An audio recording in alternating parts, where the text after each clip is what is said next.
అంటే మొత్తం ప్రిపరేషన్ తోటి పోవాలి. సర్వే చేయాలనుకుంటే సర్వే యాక్ట్ అమెండ్ చేయాలి. అదేవిధంగా మాటికి ఆయన ముఖ్యమంత్రి చీఫ్ మినిస్టర్ ఆయన స్టేట్మెంట్లు ఏమని వస్తుంది, కొత్త రెవెన్యూ యాక్ట్. ఎక్కడ కొత్త revenue act? 127 land related acts ఉన్నాయి. నువ్వు మార్చింది ఆర్ఓఆర్ యాక్ట్, కొత్త యాక్టు, పట్టేదారు పాస్బుక్ యాక్టు. ఆ 127 చట్టాలలో ఒక చట్టం కొత్త రెవెన్యూ యాక్ట్ ఎక్కడికి వెళ్ళి వచ్చింది? నువ్వు ఒకవేళ కొత్త రెవెన్యూ యాక్ట్ తెస్తే అందరికీ సంతోషమే. ఎందుకంటే 126 చట్టాలు పక్కకు పెట్టి సమగ్రంగా ఒక కాంప్రిహెన్సివ్ కోడ్, రెవెన్యూ కోడ్ కూడా అంటలేం, మేము కూడా అదే అంటున్నాం. ఇది రెవెన్యూ కోడ్ కాదు, land administration kodo land management kodo ఏదో పెట్టాలి పేరు. రెవెన్యూ కలెక్షన్ లేనప్పుడు రెవెన్యూ డిపార్ట్మెంట్ ఎందుకు? Administration department. ఒక ల్యాండ్ యూజ్ పాలసీ అనేది ఉండాలి. ప్రజలు కోరుతున్నది క్లీన్ రికార్డ్, ఆ రికార్డ్కి సెక్యూరిటీ ఉండాలి, టైటిల్ గ్యారంటీ ఉండాలి. ఇప్పుడు మాటికి నేను ఈరోజు పేపర్లో ఏమొచ్చింది, ఆంధ్రప్రదేశ్లో ఇది జరుగుతుంది అది జరుగుతుంది. ఆంధ్రప్రదేశ్లో కూడా సర్వే జరుగుతున్నది, డ్రోన్ టెక్నాలజీ వాడుతున్నారు. సర్వే ఆఫ్ ఇండియా తోటి వాళ్ళు ఒక ఒప్పందానికి వచ్చి వాళ్ళు సర్వే చేసుకుంటున్నారు. తొందరపడతలేరు వాళ్ళు. 3 నెలల్లో అవుతుందా, 4 నెలల్లో అవుతుందా, సంవత్సరం పాటు అవుతుందా, కానీ అవుతున్నది. ఎందుకు సర్వే చేస్తున్నారు ఆంధ్రాలో? ఎందుకంటే వాళ్ళ టైటిల్ గ్యారంటీ యాక్ట్ ప్రెసిడెంట్ దగ్గర పెండింగ్ ఉన్నది సంతకాని కొరకు. ఏనాడైతే సర్వే జరిగి రికార్డ్ క్లీన్ చేసుకుంటారో అందులో ఏమైనా అవకతవకలు ఉంటే ఎండ్ల రికార్డుల గవర్నమెంట్ గ్యారంటీ ఇస్తున్నది, దాని నష్టపరిహారం మేము కట్టిస్తాం ఏదైనా రెవెన్యూ ఎంట్రీ తప్పు ఉంటే అని. ఇక్కడ మన రికార్డు ఏదైతే ల్యాండ్ రికార్డ్ సర్వే చేసినారో అది క్లీన్ చేయకుండా డిజిటైజ్ చేసినారు. ఈరోజు ఓ మంచి అవకాశం ఇది, ఏది మూడుటిని రికన్సైల్ చేయడానికి. ఇది పొజిషన్ కానీ మన రెవెన్యూ రికార్డ్ కానీ పొజిషన్, ఏ సర్వే నెంబర్లు ఉంది, లొకేషన్. అయితే టైటిల్ గ్యారంటీ డైరెక్షన్లో పోవడం లేదు. మనము ఎటువంటి హామీ లేదు ముఖ్యమంత్రి దగ్గర నుంచి. మేము ఇది క్లీన్ చేస్తున్నది సర్వే చేస్తాం నిజమే. సర్వే ఎందుకు? నీ రికార్డ్ క్లీన్ చేసుకోవడానికి. రికార్డ్ క్లీన్ అయిన తర్వాత మాకు కావాల్సిందే టైటిల్ గ్యారంటీ. ఇది ఒక మేజర్ అంశం. ఇది మా డిమాండ్స్లలో భూ పరిరక్షణ సమితి తరఫున క్లీన్ రికార్డ్ అండ్ సెక్యూరిటీ ఉండాలి, ఆ టైటిల్ గ్యారంటీ ఉండాలి. ఇది మెయిన్ ముఖ్యమైన అంశం. మొత్తం ల్యాండ్ సర్వే చట్టాన్ని సవరించినాక బీహార్లో, ఒడిస్సాలో అప్పుడు అక్కడ సర్వే చేసారు. ఇక్కడ మీరు చట్టం తీసుకురాలే, కొత్త చట్టం తీసుకురాలే. మీరు ఉత్తరప్రదేశ్ని ఫాలో అవుతలేరు, బీహార్ను ఫాలో అవుతలేరు, ఒడిశాను ఫాలో అవుతలేరు. మరి దేన్ని ఫాలో అవుతున్నారు? మీకు ఎవరో జోకర్ చెప్తే ఫాలో అవుతున్నారు. అంటే మీకు దగ్గర జోకర్లో బ్రోకర్లో ఉన్నారు. కొట్టొచ్చినట్టు కనిపిస్తుంది. తలకాయ ఉన్నారా, బద్మాష్ ఉన్నారా, బేకూఫ్లు ఉన్నారా తెలుసుకోవాలి. నువ్వు బద్మాషిని ఫాలో అవుతున్నావా, బేకూఫ్ని ఫాలో అవుతున్నావా? ఇది గట్టిగా అడగాల్సిన అవసరం ఉన్నది. ప్రజల్ని మభ్యపెట్టి మాయ చేస్తానంటే ప్రజలు లేచి కూర్చుంటారు. ఇంత జరిగిన తర్వాత ఈరోజు జనమంతా చీచి తూతు అంటున్నారు. లాయర్ హత్య జరిగిన తర్వాత పట్టపగలు వందలాది మంది చూస్తుండగా, బస్సులుండగా, న్యాయవాదిని, హైకోర్టు న్యాయవాదిని భయం లేకుండా హత్య చేసిన తర్వాత మొత్తం న్యాయ వ్యవస్థ, చీఫ్ జస్టిస్తో సహా చిన్న లాయర్, కొత్తగా రిజిస్టర్ చేసుకున్న లాయర్ కూడా ప్రభుత్వమే నమ్మకం లేదని చెప్తున్నారు, సమాజమే నమ్మకం లేదని చెప్తున్నారు. అట్లాంటప్పుడైనా సోయి తెచ్చుకోవాలి సర్కార్. సోయి తెచ్చుకోకుండా ఇష్టం నేను ఏదో చెప్పేస్తా, కట్టుకథలని పత్రికలకు చెప్తా అంటే కుదరదు. పత్రికల వాళ్ళు అడుగుతారు, రేపు గల్లా పట్టుకుని అడుగుతారు. నిన్నటిదాకా నువ్వు ప్రెస్ వాళ్ళు అడిగితే బేకూఫ్ అన్నావు, తలకాయ ఉన్నదా అన్నావు, ఫాల్తు క్వశ్చన్ అన్నావు. ఇప్పుడు అడగరు, నువ్వు ఫాల్తు కానీ అంటారు, నువ్వు బేకూఫ్ కానీ అంటారు. అందుకని ముఖ్యమంత్రి సోయి తెచ్చుకొని ప్రజలకు జవాబుదారీగా ఉండాలి, పారదర్శకంగా ఉండాలి, ప్రజాస్వామికంగా ఉండాలి. ప్రజలను భూ యజమానులందరినీ భాగస్వామ్యం చేయాలి. గ్రామ సభలు పెట్టాలి, గ్రామ సభల్లో నిర్ణయాలు తీసుకోవాలి, వాళ్ళందరూ చూపించాలి ఏ భూములు కబ్జా అయినాయి, చెరువు శిఖం భూములు ఎంత కబ్జా అయినాయి, ఫారెస్ట్ భూములు ఎంత కబ్జా అయినాయి, అదేవిధంగా భూదాన్ భూములు ఎన్ని కబ్జా అయినాయి, వక్ఫ్ భూములు ఎన్ని కబ్జా అయినాయి, దేవాలయాల భూములు ఎన్ని కబ్జా అయినాయి, పేదల భూములు ఎన్ని కబ్జా అయినాయి, అసైన్డ్ భూములు ఎన్ని కబ్జా అయినాయి, ఇవన్నీ కబ్జా అయినాయి. ఎవరు వాళ్ళు? దాన్ని ఎన్నుకున్న వాళ్ళు ఎవరు? నారిన వాళ్ళు ఎవరు? గోల్డ్ స్టోన్ ప్రసాద్ ఎవరు? చిల్లర కళ్యాణ్ ఎవరు? ఎక్కడ ఏమేమి జరిగినాయి ఇవన్నీ బయటికి పెట్టాలి. అదేవిధంగా తేజారాజు ఏం చేసినాడు, మేఘా కృష్ణారెడ్డి ఏం చేసినాడు, ఇవన్నీ చూపించాలి. చూపించకుండా ప్రజలకు పారదర్శకంగా లేకపోతే మీరే బోన్లు ఉన్నారు, మీరు నేరస్తులను బోర్లు పెడతారా? మీరే ముఖ్యమంత్రి చేతులు కట్టుకొని మౌనంగా తలంచి ప్రజల ముందు బోన్లో నిల్చుంటాడా, ప్రజల కోర్టులో నిల్చుంటాడా తేల్చుకోవాల్సిన అవసరం ఉన్నది. ఇప్పుడు రాజకీయ వ్యవస్థ మీద, ప్రభుత్వం మీద ఎవ్వరికీ గురి లేదు, నమ్మకం లేదు. మీరు ఏమి చెప్పినా కూడా దుర్గంధం అని చెప్పి ప్రజలు ముక్కు మూసుకుంటున్నారు. ఇప్పటికైనా ప్రభుత్వం సోయిలు పడాలని తెలంగాణ భూ పరిరక్షణ సమితి గట్టిగా ప్రభుత్వాన్ని హెచ్చరిస్తున్నది. కోనేరు రంగారావు రిపోర్ట్ల భూమి ఇష్యూస్లో కూడా గ్రామ సభకు రోల్ ఉండాలి అని అన్నారు. ఈరోజు ఒక న్యాయవాదిగా గ్రామ పంచాయతీ యాక్ట్లో గ్రామ సభ అనే పదం ఉన్నది. బయోడైవర్సిటీ యాక్ట్లో గ్రామ సభ అనే పదం ఉన్నది, ఎన్వైర్న్మెంట్ యాక్ట్లో గ్రామ సభ అనే పదం ఉన్నది పబ్లిక్ హియరింగ్ కొరకు. అదేవిధంగా ఇంకే చట్టాలలో గ్రామ సభ, ఫారెస్ట్ రైట్స్ యాక్ట్ కింద కూడా గ్రామ సభ అనేది ఉన్నది. కానీ ఇప్పటివరకు మేము గవర్నమెంట్ మీద చెప్పినాం, కానీ ఒక సివిల్ సొసైటీకి, స్వచ్ఛంద సంస్థలకు, ప్రజలకు ఈ ప్రెస్ కాన్ఫరెన్స్ ద్వారా చెప్పుకుంటున్నది ఏంటంటే, మనము ఈ గ్రామ సభ అనే పదానికి ఒక కొత్త అర్థం ఇచ్చే అవసరం ఉన్నది. ఇప్పుడు కోనేరు రంగారావు రిపోర్ట్లో ఏమన్నారు, 2006లో ఏ అసైన్మెంట్ చేసినా గ్రామ సభలో పెట్టి అసైన్మెంట్ చేయండి, ఏదైనా అసైన్మెంటు రద్దు చేసి భూములు మళ్ళీ రిజ్యూమ్ చేసేది ఉంటే మళ్ళీ గ్రామ సభలో పెట్టి వాపస్ తీసుకోండి అని అంటున్నారు.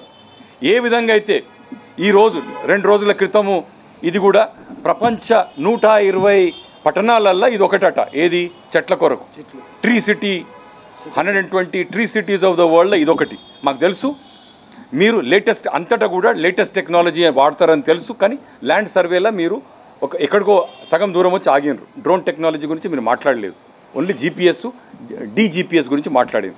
అక్కడ కూడా లేటెస్ట్ టెక్నాలజీ వాడండి. ట్రీ ప్లాంటేషన్ గురించి, హరితహారంలో మీరు జపాన్ నుంచి లేటెస్ట్ టెక్నాలజీ తీసుకొచ్చారు, మియావాకీ సిస్టమ్ అని. ఎక్కడ కూడా లోకల్ ట్రీస్ ఉండాలి అని మియావాకీ సిస్టమ్ మీరు అడాప్ట్ చేశారు. ఈరోజు ఈ దేశంలో ఫారెస్ట్ రైట్స్ యాక్ట్ వచ్చిన తర్వాత ఫస్ట్ విలేజ్ మన ఆదిలాబాద్కి ఆనుకొని ఉంటుంది, అది ఆ ఊరి పేరు మెండాలేక, గడ్చిరోలి డిస్ట్రిక్ట్లో. ఇది మొట్టమొదటి గ్రామము. వాళ్ళు ఫారెస్ట్ రైట్స్ యాక్ట్ కింద వాళ్ళకున్న కస్టమరీ రైట్స్, ఫారెస్ట్ రైట్స్ కింద యాక్ట్ అప్లై చేస్తే వాళ్ళకు 4500 ఎకరాలు ఆ గ్రామ సభకి ఇచ్చారు. ఈ ప్రెస్ కాన్ఫరెన్స్ ద్వారా చెప్పుకుంటున్నది ఏంటంటే, గ్రామ పంచాయతీ వేరు, గ్రామ సభ వేరు. నిజమైన డెమోక్రసీ ఎప్పుడు ఏర్పడుతుందంటే, గ్రామ సభ ఏర్పడి ప్రతి ఒక్క గ్రామానికి సంబంధించిన నిర్ణయం గ్రామ సభలో తీసుకోవాలి, గ్రామ పంచాయతీలో కాదు. మేము గ్రామ పంచాయతీ తప్పంటలేము. ఆ మెండాలేక వాళ్ళు, ఆ గ్రామం వాళ్ళు ఇచ్చిన స్లోగన్ ఏం తెలుసా, ఢిల్లీ మే హమారా సర్కార్, ముంబై మే హమారా సర్కార్, మెండాలేక మే హమ్ సర్కార్. ఆ విధంగా డెమోక్రసీకి కరెక్ట్ మీనింగ్ ఇవ్వాలంటే మనం గ్రామ సభ అని మళ్ళీ రీడిఫైన్ చేసే అవసరం ఉన్నది.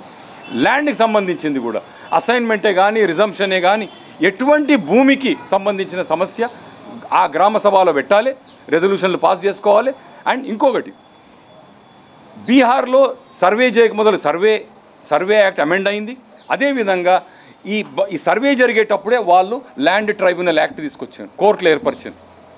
సుప్రీంకోర్టుకు పోయి ఇటువంటి కోర్టు ఎట్లా పెడతారు, సివిల్ డిస్ప్యూట్ అది రెగ్యులర్ కోర్టులో దానికి పరిష్కారం ఉండాలి అని అంటే, కాదు ఇది వాళ్ళు ఇది ఇది డిస్ప్యూట్ రెజల్యూషన్ మెథడాలజీ, ఇది అక్కడ కూడా చేసుకోవచ్చు, ఆల్టర్నేటివ్ డిస్ప్యూట్ రెజల్యూషన్ అన్నారు. ఇక్కడ రేపటి నాడు నువ్వు బౌండరీలు మొత్తం గీసిన తర్వాత, మ్యాపులు రిలీజ్ చేసిన తర్వాత ఏదైనా తగాదా ఉంటే సివిల్ కోర్టుకు పోయి 10 సంవత్సరాలు ఆగాలనా, లేక స్పెషల్ కోర్టులు ఏర్పరుస్తారా? సర్వే యాక్ట్ అమెండ్ చేయాలి. అదేవిధంగా ల్యాండ్ ట్రైబ్యునల్ యాక్ట్ కూడా ఉండాలి. బీహార్లో ల్యాండ్ ట్రైబ్యునల్ యాక్ట్ పెట్టుకొని ముందుకు పోయాం.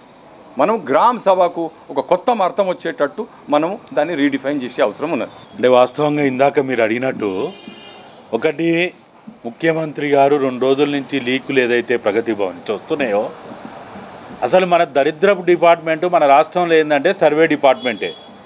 ఒక దరిద్రపు డిపార్ట్మెంట్ పెట్టుకొని 3 నెలల్లో నేను సర్వే పూర్తి చేస్తా, నేను మొత్తం క్లీన్ చేస్తా, ఎవరికి ఏ సమస్యలు ఉండవని ఏదైతే చెప్తా ఉన్నాడో, మనకున్నటువంటి సుమారు 500 పైన ఉన్న మండలాల్లో ఇప్పటివరకు మండల సర్వేయర్లు 150 మంది కూడా లేరు. మరి 150 మంది కూడా లేనటువంటి మండల సర్వేయర్ల ద్వారా మండలానికి ఒక్కరే ఉంటారు. అక్కడ క్లర్క్ ఉండడు, అటెండర్ ఉండరు, స్టాఫ్ ఉండరు, అసలు ఆఫీసే కార్యాలయమే ఉండదు. మరి అటువంటి సర్వే డిపార్ట్మెంట్ని నువ్వు ఇక్కడ పెట్టుకొని 3 నెలల్లో అసలు ఎట్లా క్లీన్ చేస్తావు? ఫస్ట్ అది చేయాలి. ఇప్పుడు మన నిరూపణ చెప్పినట్టు దీనికి ఒక సర్వే మళ్ళీ కొత్తగా చేయాలంటే దానికి ఒక కొత్త చట్టం తీసుకురావాలి, క్యాబినెట్లో తీర్మానం కావాలి, అసెంబ్లీలో తీర్మానం కావాలి, ఒక కొత్త చట్టం రావాలి. ఇవేవీ చేయకుండా మనందరి మెదళ్ళకి పని పెట్టడానికి, లేకపోతే నిన్న మొన్న జరిగిన ఆ మంత్రిలో జరిగినటువంటి న్యాయవాదుల హత్యని పక్కదారి పట్టేయడానికి, చర్చని పక్కదారి పట్టేయడానికి ఒక కొత్త ఆలోచనని మనలో రేకెత్తించడానికి మీడియాకైతేంది, మాకైతేంది, అందరికీ దాన్ని మర్చిపోవడానికి చేసినటువంటి ఒక కుట్రపూరితమైనటువంటి పని అనే మేము భావిస్తూ ఉన్నాం. ఎందుకోసం అంటే అసలు నీకు స్టాఫే లేరు. నీకు 500 పైన ఉన్న మండలాలకి మండల సర్వే అధికారులే లేరు. మరి లేనప్పుడు నువ్వు ఎట్లా సర్వే చేస్తావు? కాబట్టి మేము ఇప్పుడు ఏమంటున్నామంటే, నీ ధరణి పోర్టల్ తయారు చేసింది ఎవరు? నీ రిటైర్డ్ ఐఏఎస్ అధికారి అయినటువంటి, నీ సలహాదారుడైనటువంటి, నీ కులానికి చెందినటువంటి నరసింహరావు తయారు చేసిండు. ఆయన తయారు చేస్తే నువ్వు దాన్ని చాలా బ్రహ్మాండమని మీడియాకి లీకులు ఇచ్చి ఫ్రంట్ పేజీలో రాసుకొని నువ్వు ఇది ఏదైతే గొప్పలు చెప్పుకుంటా ఉన్నావో, ఆ ధరణి పోర్టల్ అనే ఒక దరిద్ర పోర్టల్ ద్వారా ఇప్పటి వరకే 1280 మర్డర్లు జరిగినాయి తెలంగాణలో ఉన్నటువంటి అన్ని గ్రామాల్లో. ఇంకా ఎన్ని మర్డర్లు జరగాలని కోరుకుంటున్నావు? ఇవాళ ఈ భూములన్నీ ఎవరికి కట్టబెట్టాలని అనుకుంటున్నావు? కాబట్టి మీరు చెప్పినట్టు ఇవాళ ఈ భూములపైన పూర్తిగా న్యాయం జరగాలంటే సర్వే డిపార్ట్మెంటు సర్వే చేయాలి. ఆ సర్వే చేసినటువంటి పోటీ చేసినటువంటి నెంబర్ల ఆధారంగా ఒక్కొక్క గ్రామానికి 500 నుంచి 800 సర్వే నెంబర్లు ఉంటాయి. మనకు ఉన్నటువంటి ఒక అంచనా ప్రకారం కొన్ని పెద్ద గ్రామ పంచాయతీలు ఎక్కువ ఉన్నాయి. 500 నుంచి 800 దాకా ఉన్న సర్వే నెంబర్లు, నేను చెప్పేది డివైడ్ అయినా పోటీ అయినా బై నెంబర్లు కాదు, యాక్చువల్ నెంబర్లు, టీపన్ ప్రకారం ఉన్న నెంబర్లు. మరి అటువంటి నెంబర్లని ఈరోజు నువ్వు సమగ్ర సర్వే చేయకుండా గ్రామ సభ ద్వారా అక్కడ పూర్తిగా గ్రామ ప్రజల సమక్షంలో నువ్వు ఏమీ చేయకుండా మీరు అన్నట్టు ఎవడు పడితే వాడు బై నెంబర్లు వేసుకుంటాడు. 80/A అంటాడు, 80/D అంటాడు, B అంటాడు, C అంటాడు, ఏదైనా చేసుకుంటాడు. అట్లా ఎవరికి వాడు చేసుకొని రిజిస్ట్రేషన్ ఆఫీసులకు పోయి రిజిస్ట్రేషన్లు చేసుకొని అట్లా సేట్లీ డాక్యుమెంట్ల ద్వారా హైకోర్టుకు పోయి సుప్రీంకోర్టుకు పోయి మొటేషన్ ఆర్డర్లు తెచ్చుకుంటాడు, లేకపోతే టైటిల్ గ్యారంటీ తెచ్చుకుంటాడు. ఈ విధంగా ఇవాళ ఈ రాష్ట్రంలో ఉన్నటువంటి లక్షలాది పేద ప్రజలు ఎకరా, అరెకరా, 10 గుంటలు, 20 గుంటలు ఉన్నటువంటి లేకపోతే అసైన్ ల్యాండ్ భూములు, లక్షలాది ఎకరాలు, అట్టనే గిరిజన ప్రాంతాల్లో ఉన్నటువంటి అటవీ ప్రాంత ఆదివాసీ ప్రాంత భూములు ఇవాళ చాలా తీవ్రమైన నష్టానికి గురయ్యే అవకాశం ఉంది. కాబట్టి కేసీఆర్ గారు మొట్టమొదటి చేయాల్సింది నువ్వు కొత్త సర్వే యాక్ట్ని తీసుకురా. 2, నీ సర్వే డిపార్ట్మెంట్ని పూర్తిగా ప్రక్షాళన చేసి కనీసం మండలానికి ఒక సర్వేయర్నన్నా నువ్వు వెంటనే నియమించు. అవన్నీ జరిగిన తర్వాత అప్పుడు నీవు సర్వే చేస్తే అది సమగ్ర సర్వే అవుతుందని మేము భావిస్తూ ఉన్నాం. కాబట్టి ఈరోజు ఈ రాష్ట్రంలో ఉన్నటువంటి ఎస్సీ, ఎస్టీ, బీసీ, మైనారిటీ, ఆదివాసీల రక్షణ జరగాలంటే పూర్తిగా సర్వే డిపార్ట్మెంట్ సర్వే చేయాలి. అది గ్రామ సభ ద్వారా చేయాలి. అక్కడనే ఇది పూర్తిగా రికార్డు తయారు కావాలని మేము కోరుతున్నాం. ఇది పూర్తిగా మనకు ఆల్రెడీ సుప్రీంకోర్టు లేకపోతే భారత రాజ్యాంగం ప్రకారం మనకి సెక్షన్ 145 ఉంది. సెక్షన్ 145 ప్రకారం ఏం చెప్తున్నారు? ఎక్కడైనా ఒక భూమిలో భూ వివాదం వస్తే అది రెవెన్యూ డిపార్ట్మెంటు ప్రైమరీ అధికారి ఆర్డీఓ ఉంటాడు. ఆర్డీఓ ముందు దీన్ని అక్కడ విచారణ కోసం అప్పచెప్పాలి. కానీ ఈరోజు ఏమైపోయింది?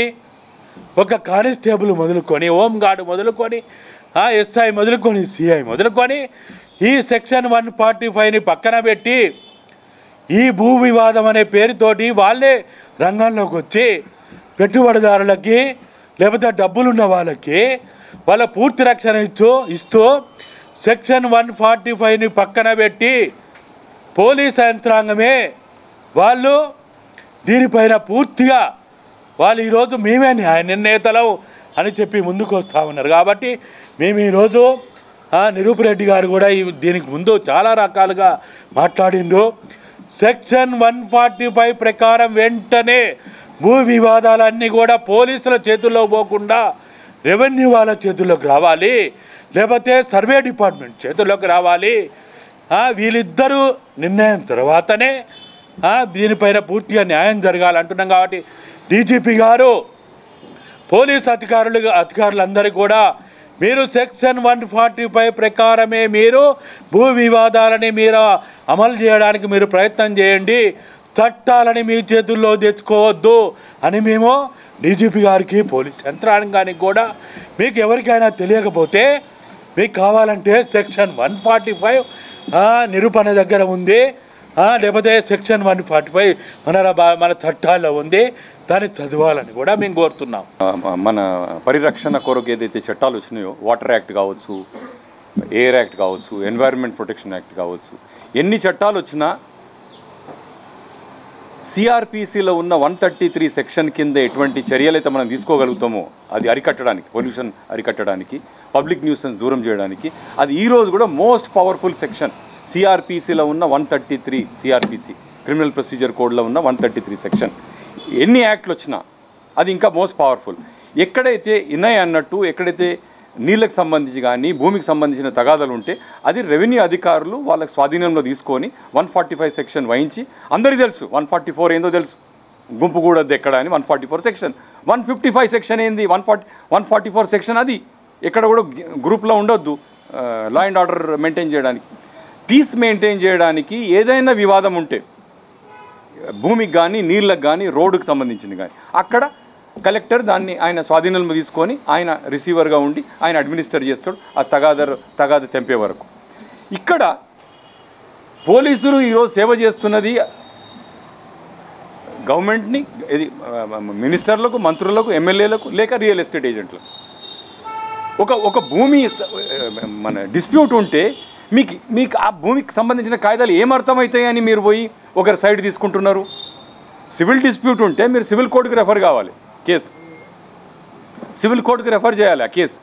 అదేవిధంగా అంత ఓపిక లేకు కోర్టుకు పోయి అదంతా చేసే ఓపిక లేకుంటే కలెక్టర్ అన్న అందులో జోక్యం కలిగించుకొని ఆయన కంట్రోల్లో తీసుకొని ఆయన రిసీవర్గా ఉండి ఆ ల్యాండ్ అడ్మినిస్టర్ చేయాలి.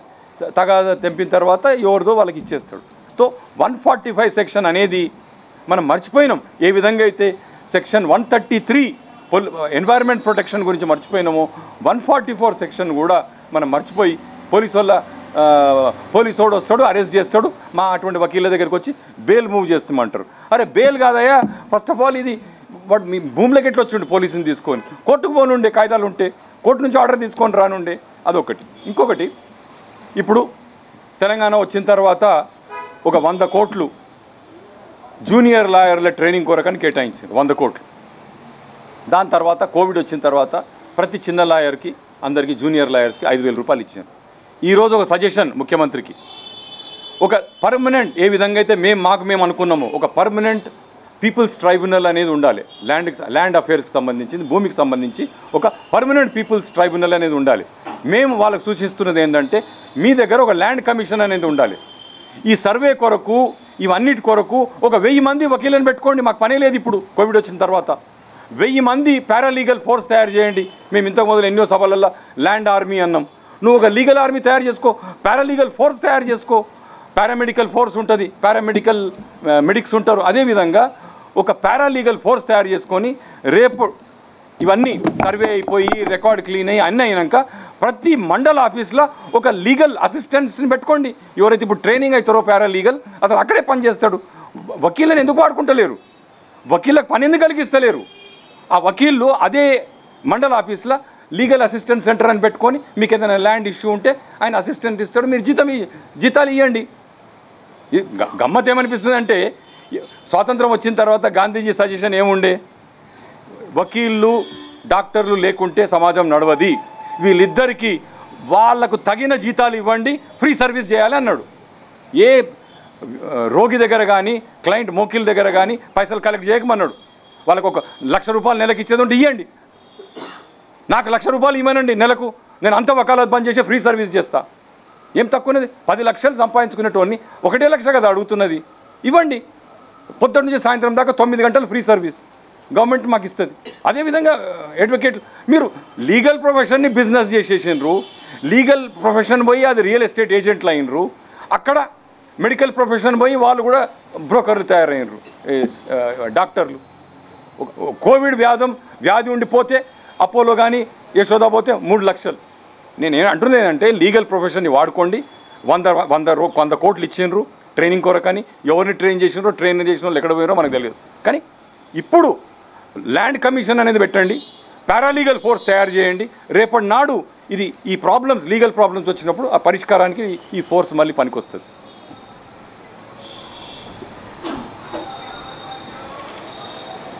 సన్స్ మధ్యన ఉన్న తగాదాలు కూడా మేము పరిష్కరిస్తామన్నాడు. ఇంకొకటి, ఎన్నో ప్రాబ్లమ్స్ ఉన్నాయి ఫారెస్ట్ డిపార్ట్మెంట్కు రెవెన్యూ డిపార్ట్మెంట్కు. ఒక్క ఉదాహరణ చెప్పి నేను వదిలేస్తాను. 1942లో నిజాం గవర్నమెంటు చెంచులకు 1,00,000 ఎకరాలు ఇచ్చింది అమరాబాద్లో. 42 తర్వాత మనం మర్చిపోయినాం. ఈరోజు ఆ డీటెయిల్స్ ఇవ్వండి, మేము ఆర్టీఐలు అడుగుతాం. 42లో మీరు పాస్ చేసిన జియో 1,00,000 ఎకరాలు చెంచులకు ఇవ్వాలి అని. ఆ 1,00,000 ఎకరాలు ఫారెస్ట్ డిపార్ట్మెంట్ రెవెన్యూ డిపార్ట్మెంట్కు హ్యాండ్ ఓవర్ చేసింది. ఆ హ్యాండ్ ఓవర్ చేసిన భూమి వాళ్ళకి ఎందుకు ఇస్తలేరు? ఫారెస్ట్ రైట్స్ యాక్ట్ కింద ఇవ్వచ్చు ఆ 1,00,000 ఎకరాలు. వేరే దగ్గర జరిగింది.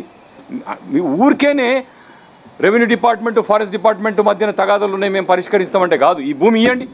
ఎంత చిత్తశుద్ధి ఉన్నదో మీరు ఏ గవర్నమెంట్ అయినా కంటిన్యూ అవుతుంది. నిజాం గవర్నమెంట్ కావచ్చు, ఆంధ్రప్రదేశ్ గవర్నమెంట్ కావచ్చు, తెలంగాణ గవర్నమెంట్ కావచ్చు. గవర్నమెంట్ అనేది కంటిన్యూ అవుతున్నది.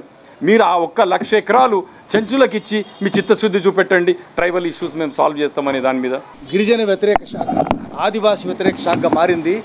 వాళ్ళు అడవి బిడ్డలు, వేల సంవత్సరాల నుంచి భూమి వాళ్ళది. నువ్వు బయటని ఫారెస్ట్ డిపార్ట్మెంట్ బయటిది, నీకు అధికారం లేదు అడవిలోకి పోవడానికి. అదేవిధంగా ముఖ్యమంత్రి కూడా అధికారం లేదు. 5th షెడ్యూల్ ఏరియా గవర్నర్ పరిధిలోకి వస్తుంది, ముఖ్యమంత్రి పరిధిలోకి రాదు. ముఖ్యమంత్రి మంత్రుల పరిధిలోకి అసలే రాదు. రాష్ట్ర ప్రభుత్వం పరిధిలోకి రాదు, అది కేంద్ర ప్రభుత్వం పరిధిలోకి వస్తుంది. అక్కడ పోయి మీరు దాదాగిరి పెత్తనం చేస్తున్నారు. ఆదివాసులు ఉసురు పోసుకుంటున్నారు. ఆదివాసులను అడవిలోకి పోకుండా ఊరు వదిలిపెట్టి రాణిస్తలేరు. మీరు సార పలుకులు ఏరుకుంటున్నారు, పోవద్దు. మీరు ఇప్ప పలుకులు ఏరుకుంటున్నారు, పోవద్దు. చింతపండు ఏరుకుంటున్నారు, పోవద్దు. తేనె తీసుకుంటున్నారు, పోవద్దు అని చెప్పి గిరిజనులు వాళ్ళు తినేది అదే. మీరు జొన్నలు తినరు, అన్నం తినరు, మీరు రైస్ తినరు. వాళ్ళు తినేది సార పలుకులే తింటారు, తేనెనే తాగుతారు. వాళ్ళను పోకుండా మీరు అడ్డుకునే అధికారం ఫారెస్ట్ శాఖకు లేదు. వాళ్ళు అడవిలోకి పోకుండా నువ్వు గవర్నర్ కూడా మభ్య పెడుతున్నారు. గవర్నర్ చుట్టూ గవర్నర్ కార్యాలయంలో రాజ్భవన్లో కేసీఆర్ చెంచాలు ఉన్నారు, ప్రభుత్వం చెంచాలు ఉన్నారు. ఏ రిప్రజెంటేషన్ గవర్నర్కి ఇవ్వడానికి పోయినా ఏదో చెప్తారు, కథలు చెప్తారు, పంపిస్తారు. గవర్నర్ దృష్టికి ప్రజల సమస్యలు, గిరిజనుల సమస్యలు రాకుండా కళ్ళు కప్పుతున్నారు అవి. అందుకని మేము గవర్నర్ కూడా విజ్ఞప్తి చేస్తున్నాం, కేంద్ర ప్రభుత్వానికి విజ్ఞప్తి చేస్తున్నాం. 5th షెడ్యూల్ ఏరియాలో గవర్నర్ జోక్యం చేసుకోవాలి, ఆమె పరిధిలో ఉంటుంది అది. గతంలో విద్యాసాగర్ రావు మహారాష్ట్రలో ఉండగా ఆయన జోక్యం చేసుకున్నాడు, రాష్ట్ర ప్రభుత్వాన్ని రానియలేదు అక్కడికి. అదేవిధంగా ఇక్కడ కూడా మేము భూ పరిరక్షణ సమితి చెప్పేది ఏమంటే, అడవి బిడ్డలను కాపాడాల్సిన బాధ్యత కేంద్ర ప్రభుత్వాన్ని, రాష్ట్ర గవర్నర్ది, తమిళసైది. ఆమెకు పుదుచ్చేరులో అదనపు బాధ్యతలు ఉండొచ్చు. అయినా సరే ఈ ఆదివాసి ప్రాంతాల మీద, చెంచు, గోండులు, కోయల మీద దృష్టి సారించాలని చెప్పి మేము ఆమెకు విజ్ఞప్తి చేస్తున్నాం.